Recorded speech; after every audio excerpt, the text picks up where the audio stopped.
மத்தேயு அதிகாரம் 25. அப்பொழுது பரலோக ராஜ்யம் தங்கள் தீவெட்டிகளை பிடித்து கொண்டு மணவாளனுக்கு எதிர்கொண்டு போக புறப்பட்ட 10 கன்னிகைகளுக்கு ஒப்பாயிருக்கும். அவர்களில் 5 பேர் புத்தி உள்ளவர்களும் 5 பேர் புத்தி இல்லாதவர்களுமாயிருந்தார்கள். புத்தி இல்லாதவர்கள் தங்கள் தீவெட்டிகளை எடுத்துக்கொண்டு போனார்கள், எண்ணெயையோ கூட கொண்டு போகவில்லை. புத்தியுள்ளவர்கள் தங்கள் தீவெட்டிகளோடு கூட தங்கள் பாத்திரங்களில் எண்ணெயையும் கொண்டு போனார்கள். மணவாளன் வர தாமதித்த போது அவர்கள் எல்லாரும் நித்திரை மயக்கமடைந்து தூங்கிவிட்டார்கள். நடுராத்திரியிலே, இதோ மணவாளன் வருகிறார், அவருக்கு எதிர்கொண்டு போக புறப்படுங்கள் என்கிற சத்தம் உண்டாயிற்று.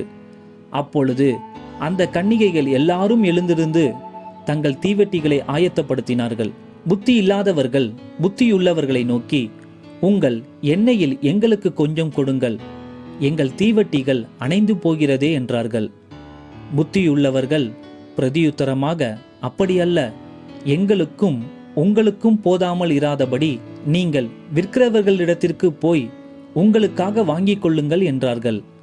அப்படியே அவர்கள் வாங்க போனபோது மணவாளன் வந்துவிட்டார்.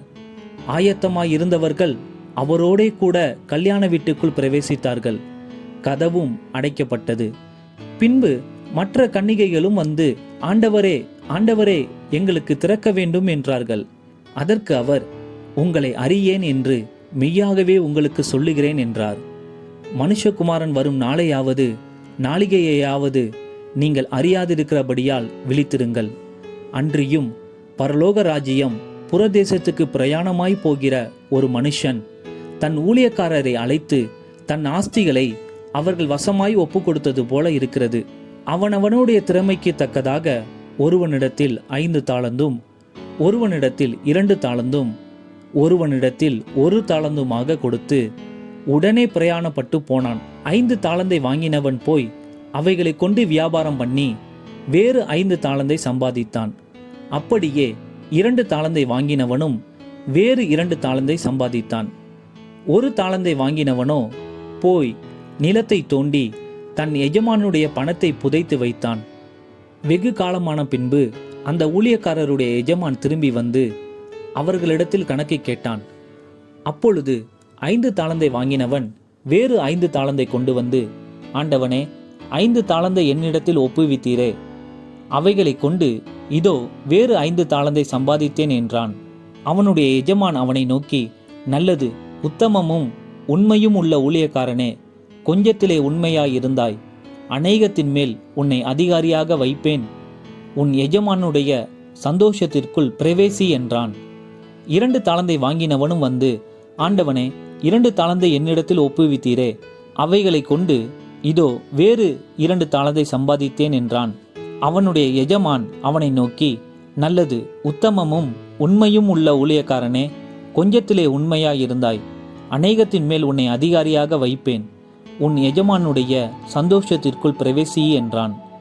1 தாலந்தை வாங்கினவன் வந்து, ஆண்டவனே, நீர் விதைக்காத இடத்தில் அறுக்கிறவரும் தெளிக்காத இடத்தில் சேர்க்கிறவருமான கடினமுள்ள மனுஷன் என்று அறிவேன். ஆகையால் நான் பயந்து போய் உமது தாளந்தை நிலத்தில் புதைத்து வைத்தேன். இதோ உம்முடையதை வாங்கிக் கொள்ளும் என்றான். அவனுடைய எஜமான் பிரதியுத்தரமாக, பொல்லாதவனும் சோம்பலுமான ஊழியக்காரனே, நான் விதைக்காத இடத்தில் அறுக்கிறவன் என்றும் தெளிக்காத இடத்தில் சேர்க்கிறவன் என்றும் அறிந்திருந்தாயே. அப்படியானால் நீ என் பணத்தை காசுக்காரர் வசத்தில் போட்டு வைக்க வேண்டியதாயிருந்தது. அப்பொழுது நான் வந்து என்னுடையதை வட்டியோடே வாங்கிக் கொள்வேனே என்று சொல்லி அவனிடத்தில் இருக்கிற தாளந்தை எடுத்து 10 தாளந்து உள்ளவனுக்கு கொடுங்கள். உள்ளவன் எவனோ அவனுக்கு கொடுக்கப்படும், பரிபூர்ணமும் அடைவான். இல்லாதவனிடத்திலிருந்து உள்ளதும் எடுத்துக்கொள்ளப்படும்.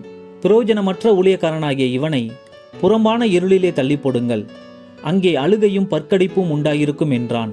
அன்றியும் மனுஷகுமாரன் தமது மகிமை பொருந்தினவராய் சகல பரிசுத்த தூதரோடு கூட வரும்போது தமது மகிமையுள்ள சிங்காசனத்தின் மேல் வீற்றிருப்பார். அப்பொழுது சகல ஜனங்களும் அவருக்கு முன்பாக சேர்க்கப்படுவார்கள்.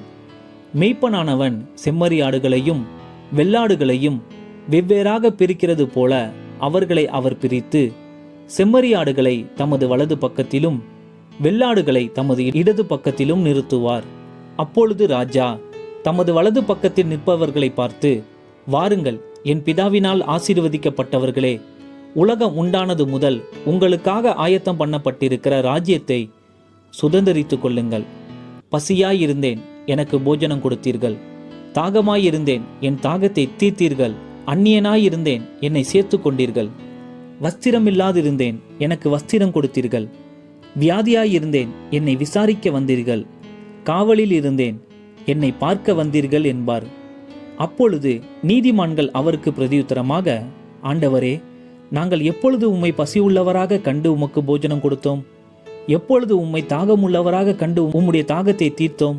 எப்பொழுது உம்மை அந்நியராக கண்டு உம்மை சேர்த்து கொண்டோம்? எப்பொழுது உம்மை வஸ்திரமில்லாதவராக கண்டு உமக்கு வஸ்திரம் கொடுத்தோம்? எப்பொழுது உம்மை வியாதி உள்ளவராகவும் காவலில் இருக்கிறவராகவும் கண்டு உம்மிடத்தில் வந்தோம் என்பார்கள். அதற்கு ராஜா பிரதியுத்தரமாக, மிகவும் சிறியவராகிய என் சகோதரரான இவர்களில் ஒருவனுக்கு நீங்கள் எதை செய்தீர்களோ அதை எனக்கே செய்தீர்கள் என்று மெய்யாகவே உங்களுக்கு சொல்லுகிறேன் என்பார்.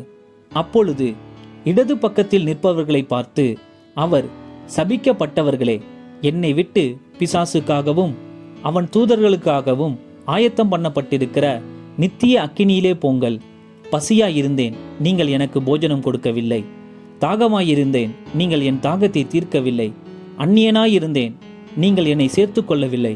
வஸ்திரமில்லாதிருந்தேன், நீங்கள் எனக்கு வஸ்திரம் கொடுக்கவில்லை. வியாதி உள்ளவனாயும் காவலில் அடைக்கப்பட்டவனாயும் இருந்தேன், நீங்கள் என்னை விசாரிக்க வரவில்லை என்பார். அப்பொழுது அவர்களும் அவருக்கு பிரதியுத்தரமாக, ஆண்டவரே, உம்மை பசியுள்ளவராகவும் தாகமுள்ளவராகவும் அந்நியராகவும் வஸ்திரமில்லாதவராகவும் வியாதிப்பட்டவராகவும் காவலில் அடைக்கப்பட்டவராகவும் நாங்கள் எப்பொழுது கண்டு உமக்கு உதவி செய்யாதிருந்தோம் என்பார்கள். அப்பொழுது அவர் அவர்களுக்கு பிரதியுத்தரமாக, மிகவும் சிறியவர்களாகிய இவர்களில் ஒருவனுக்கு நீங்கள் எதை செய்யாதிருந்தீர்களோ அதை எனக்கே செய்யாதிருந்தீர்கள் என்று மெய்யாகவே உங்களுக்கு சொல்லுகிறேன் என்பார்.